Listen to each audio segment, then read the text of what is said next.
Hello વિદ્યાર્થી મિત્રો, સ્વાગત છે તમારું ગણિત અને તર્ક ચેનલ પર। આજના વિડીયોમાં પણ આપણે જે ગણિત વિષયની એક સિરીઝ શરૂ કરી છે એ જ પ્રેક્ટિસ આ જ વિડીયોમાં ચાલુ જ છે। તો જોઈએ આપણે કેટલાક નવા પ્રશ્નો ગણિત વિષયના। હેલો વિદ્યાર્થી મિત્રો, તમારું સ્વાગત છે ગણિત અને તર્ક ચેનલ પર। હવે આજના વિડીયોમાં આપણે હજી નવા ક્વેશ્ચન જોઈએ ગણિત વિષયના। તો અહીંયા જો પહેલો જ પ્રશ્ન આપ્યો છે, એ અને બી બે સ્થળો વચ્ચેનું અંતર આપ્યું છે 60 કિલોમીટર। એ અને બી એક સાથે એ અને બી થી એક જ સમયે બે કાર શરૂ થાય છે। અહીંથી પણ એક કાર શરૂ થાય છે, અહીંથી પણ એક કાર શરૂ થાય છે। જો અનુક્રમે 35 કિલોમીટર અને 25 કિલોમીટરની ઝડપે સફર કરે છે। આ કાર જે છે એક જ દિશામાં દોડે તો તેઓ કેટલા કલાક પછી મળશે? તો તેઓ કલાકમાં પછી મળશે, એ આપણે શોધવાનું છે। સમય આપ્યો છે 60 કિલોમીટર, કિલોમીટરનો અંતર આપ્યું છે। સમય આપણે શોધવાનો છે ટી। સ્પીડ આપણે કેટલી છે? 35 અને 25। હવે અહીંયા શું કહ્યું છે? બંને એક જ દિશામાં દોડે છે। જ્યારે બંને એક જ દિશામાં દોડે ને ત્યારે બંને વચ્ચે શું થશે? માઇનસની નિશાની આવશે। જ્યારે વિરુદ્ધ દિશામાં લખ્યું હતું કે વિરુદ્ધ દિશામાં દોડે છે તો એવું હોત વત્તાની નિશાની આવત, પણ એ છે એક જ દિશામાં દોડે છે, એટલે ટી બરાબર 60/10 બરાબર 6, એટલે કે 6 કલાક પછી આ બંને ગાડીઓ એકબીજાને મળશે। ઓકે, ઇઝી એકદમ। ચલો નેક્સ્ટ સવાલ જોઈએ। જો આ પ્રશ્ન કેવી રીતે આપ્યો છે, આટલા ઇક્વેશન આપે છે બરાબર 0, તો x વત્તા y વત્તા z ની કિંમત શોધવાની છે। આ બધાની બરાબર 0 છે એવું લખ્યું છે।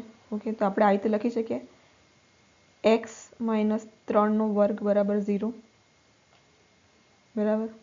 તો વર્ગ ઉડાડી દઈએ આપણે, સામે જતો રહે, x - 3 બરાબર 0, x બરાબર 3 થઈ જાય। એ રીતે y - 4 નો વર્ગ બરાબર 0 કરીએ તો y બરાબર 4 આવી ગયા। એ જ પ્રમાણે z ની બી કિંમત આવી ગઈ 5। હવે આપણને મળી ગઈ x, y, z ત્રણની કિંમત, તો શું થશે? 4 ને 3 7 ને 5 12। આ આપણો જવાબ આવી ગયો। ઇઝી એકદમ। દાખલો જોઈને એવું લાગતું હતું કે કંઈક હશે ટફ, પણ કશું જ નથી, આ પ્રમાણે આપણે કરવાનું છે। ચલો હવે નેક્સ્ટ સવાલ જોઈએ। જો આ પ્રશ્ન હવે થોડોક ટ્રિકી છે।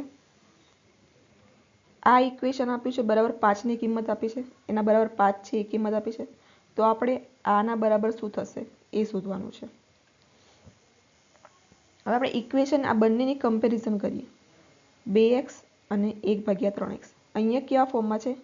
ભાગ્યાના ફોર્મમાં છે, 1/x આવી રીતે છે। હવે આ ઇક્વેશનમાં આપણને એવું કશું દેખાતું નથી, તો આપણે જો આ ફોર્મમાં 1/x ના ફોર્મમાં આ ઇક્વેશનને ફેરવવું હોય તો આપણે ભાગ્યા x કરી શકીએ આને, આ વાળું ઇક્વેશન જે છે એને, બરાબર। તો આ બધાને આપણે x વડે ભાગીશું તો શું થશે? 5/6x² ને x વડે ભાગીએ તો 6x વત્તા 20 વત્તા 1/x, x નું ફોર્મ આવી ગયું, અહીંયા પણ 1/x નું ફોર્મ આવી ગયું, બરાબર। હવે બીજું શું થશે? અહીંયા શું છે? 6 છે, અહીંયા શું આપ્યા છે? 2 આપ્યા છે, તો આપણે આને 6 માં ફેરવવા હોય તો આને ગુણ્યા 3 વડે ફેરવીશું, તો 3 દુ 6x ગુણ્યા 3 કરીએ તો 3 3 ઉડી ગયા, એટલે 1/x ઇઝ ઇક્વલ ટુ 5 તરી 15। હવે આપણને મળી ગયું 6x વત્તા 1/x, આ રહ્યો 6x અને આ 1/x, આની કિંમત આપણને મળી ગઈ 15। 5/15 વત્તા 20 ઇઝ ઇક્વલ ટુ 5/35 બરાબર 1/7। હવે જો આપણે બીજી રીતે પણ આ કરી શકીએ સમ, જે રીતે આપણે આની x ફોર્મમાં લાવવા માટે 1/x ફોર્મ લાવવા માટે x વડે ભાગ્યા, એવી રીતે આને આપણે બે લાવવા હોય, ધારો કે આપણે આને કશું જ નથી કરવું, આ જે સમીકરણ આપ્યું છે એ એમનું એમ જ રાખવું છે, આને જ આપણે છેડખાની કરીએ છીએ આ વાળામાં. તો આને આપણે અહીંયા આપણે 3 લાવવા હોય, 2 લાવવા હોય તો 3 વડે ભાગી શકીએ, બરાબર. એ રીતે પણ કરી શકીએ, 5/3 ભાગ્યા 3 વડે ભાગીએ તો 2x વત્તા 20/3 વત્તા 1/3x. તો આપણને મળી ગઈ અહીંયા 2x વત્તા 1/3x, આની કિંમત 5. તો એ 5/3 ભાગ્યા 5 વત્તા 20/3, 3 આ લસા લઈએ તો 5 × 3 = 15, સેમ જ આવ્યું જુઓ, 15 વત્તા 20, ઉપર 3 જતા રહ્યા, અહીંયા ઉપર 5 અને નીચે એના 3 આવી ગયા, 3 3 ઉડી ગયા, તો 5/35 એટલે 1/7, બરાબર. તો આ પ્રમાણે પણ કરી શકાય. જે આ કમ્પેરિઝન કરવાનું જે ઇક્વેશન આપ્યું છે, આપણે પ્રયત્ન કરવાનો કે આ જે રકમ આપી છે એ આપણે વાપરી શકીએ જો એ ઇક્વેશનને સમાન કરીએ એની પછી. ઓકે, ચલો નેક્સ્ટ સવાલ જોઈએ. સરેરાશ. ચોક્કસ પરીક્ષામાં 100 ઉમેદવારોએ મેળવેલ ગુણની સરેરાશ 30 છે. જો પાસ થયેલા ઉમેદવારોની સરેરાશ 35 ગુણ છે અને નાપાસ થયેલા ઉમેદવારોનો ગુણ 10 છે, તો પરીક્ષામાં પાસ થયેલા ઉમેદવારોની સંખ્યા શોધો. પહેલા તો ટોટલ ઉમેદવારોની ગુણ કેટલા થશે? ટોટલ ગુણ આપણે કરીએ, 100 ઉમેદવારો ગુણ્યા 30 બરાબર 3000. હવે પાસ થયેલા ધારો કે x છે, તો નાપાસ થયેલા વિદ્યાર્થીઓ ધારો કેટલા છે? ટોટલ 100 માંથી x બાદ કરીશું એટલે નાપાસની મળી જશે આપણને. પાસ થયેલા x હોય તો નાપાસ થયેલા 100 માંથી x બાદ કરીશું એટલે મળી ગયા. હવે શું કહ્યું છે? જો પાસ થયેલા ઉમેદવારોની સરેરાશ ગુણ 35 છે, તો આ 35 એના ગુણ ગુણ્યા નંબર કેટલા છે? x વત્તા નાપાસ થયેલા વિદ્યાર્થીઓ 10 ગુણ્યા 100 - x. આ બધાના ગુણો ટોટલ કેટલા છે? 3000 છે. ટોટલ 100 વિદ્યાર્થીના ગુણો 3000 છે, બરાબર. એટલે 35x વત્તા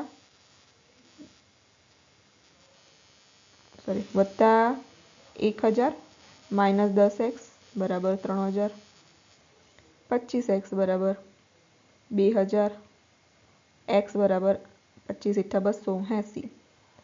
તો આપણે શું શોધવાના? પાસ થયેલા ઉમેદવારો શોધવાના હતા. x ની કિંમત આપણે મળી ગઈ 80, તો આ આપણો જવાબ આવી ગયો 80. ચલો હવે નેક્સ્ટ સવાલ જોઈએ. a વત્તા b આપણને આપ્યું છે 10, ab ની કિંમત આપી છે, તો a વત્તા b નો વર્ગ આની કિંમત કેટલી થશે? જો આગળ બી આપણે એક આઈ થિંક નંબર આધારિત જે પ્રશ્નોનો વિડીયો છે એમાં તમને આનું ઇક્વેશનનું સમીકરણ મળી જશે. તો એ જોઈને આ તમે હોમવર્ક માટે આપણે રાખીએ છીએ, જાતે સોલ્વ કરવા માટે. ઠીક છે, બધાએ આ જાતે સોલ્વ કરવાનું છે ને આન્સર કમેન્ટ બોક્સમાં લખજો.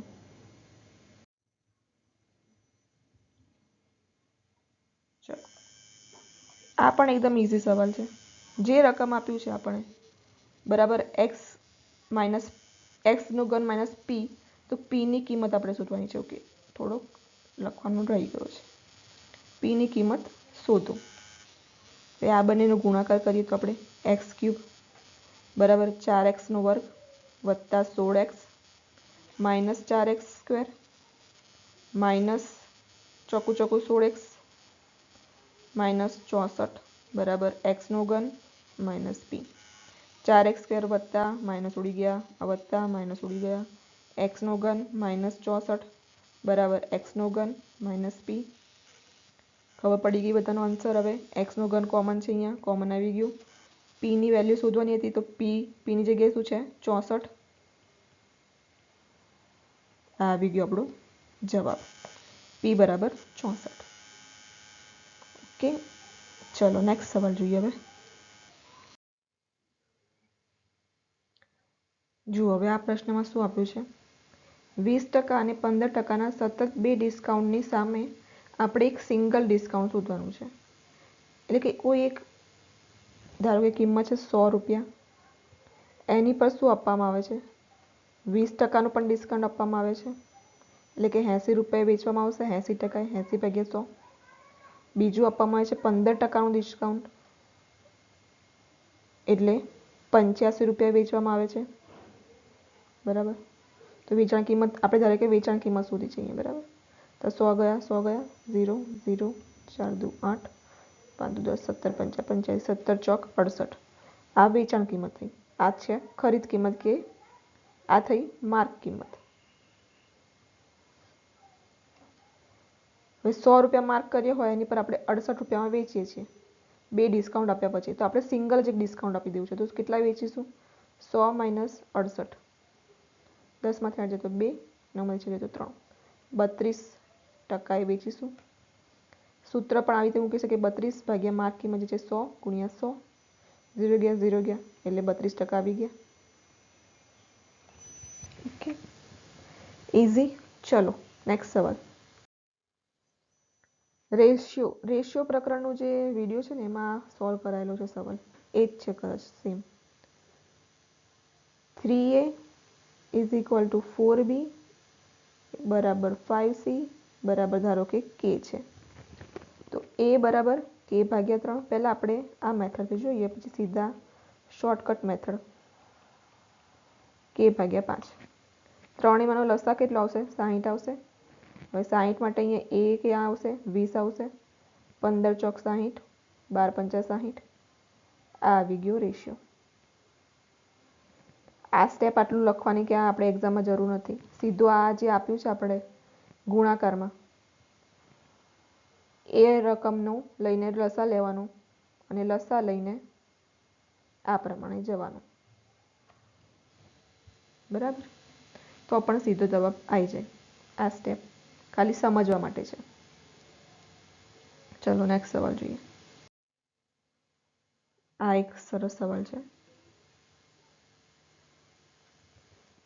એક્સ અને વાય બે સ્ટેશન છે, જે 280, બંને વચ્ચે ટોટલ અંતર કેટલું છે? 280 કિલોમીટરનું છે.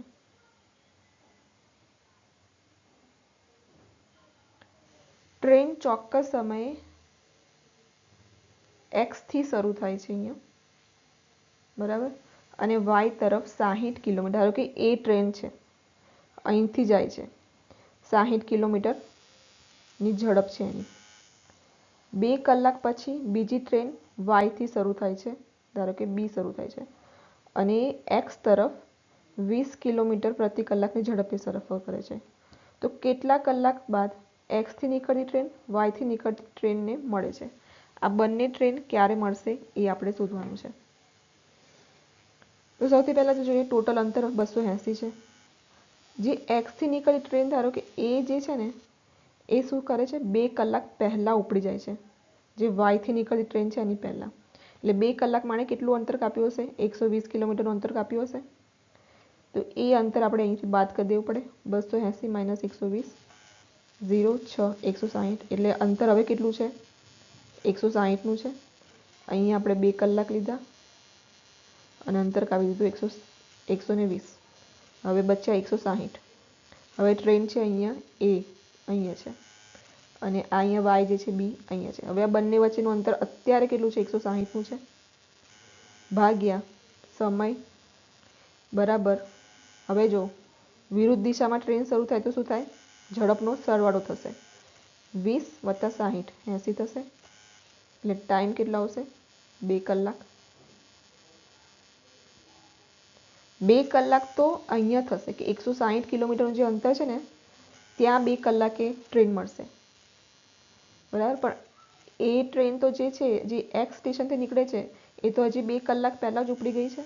તો એ પણ 2 વત્તા એડ કરવા પડશે આપણે. એટલે એ 4 કલાક પછી મળશે. એક્સ જગ્યાએથી ઉપડતી ટ્રેન વાય ટ્રેનને 4 કલાક પછી મળશે, કારણ કે 2 કલાક અહીંના અને વત્તા 2 કલાક 160 કિલોમીટરનું જે અંતર કાપ્યું એના. જો આપણને એવું પૂછ્યું હોત કે વાય સ્ટેશનથી નીકળતી ટ્રેન એને ક્યારે મળશે, તો આપણો જવાબ 2 કલાક રહેત, બરાબર.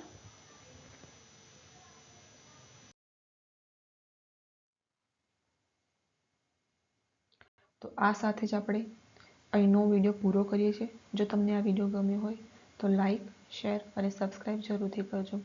Thank you.